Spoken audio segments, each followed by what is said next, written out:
ಗುಂಡ್ಲುಪೇಟೆಯ ಮನೆ ಮಗ ಮಖಾಲ್ ಧ್ರುವಂತ್ರವರು ಒಂದು ಕಾರ್ಯಕ್ರಮದ ವೇದಿಕೆಯನ್ನು ಬಂದಿದ್ದಾರೆ.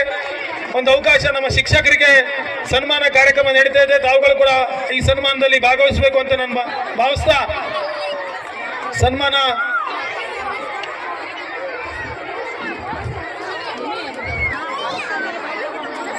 ಈ ಒಂದು ಕಾರ್ಯಕ್ರಮಕ್ಕೆ ಮೆರುಗು ತಂದಂತ ಬಿಗ್ ಬಾಸ್ ಸೀಸನ್ 12ರ ಇದು ಬರೀ ಶಾಲೆ ಅಲ್ಲ, ಇಲ್ಲಿ ಓದ್ತಿರೋ ಮಕ್ಕಳು. ನಾನು ಕೂಡ ಈ ಮಣ್ಣಲ್ಲಿ ಆಟಾಡಿ ಇವತ್ತು ಈ ಹೆಸರು ತಗೊಂಡಿರೋದು.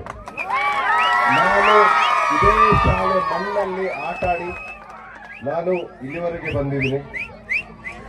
ಸೊ ಇಲ್ಲಿ ಓದ್ತಿರೋ ಮಕ್ಕಳಿಗೆ ನಾನೊಂದು ಮಾತು ಹೇಳ್ತಾ ಇದ್ದೀನಿ, ಇದು ಬರೀ ಶಾಲೆ ಅಲ್ಲ, 155 ವರ್ಷ ಅಂತಂದ್ರೆ ನೀವು ನಿಮ್ಮ ಜೀವನದಲ್ಲಿ ಒಂದು ಐತಿಹಾಸಿಕ ಶಾಲೆ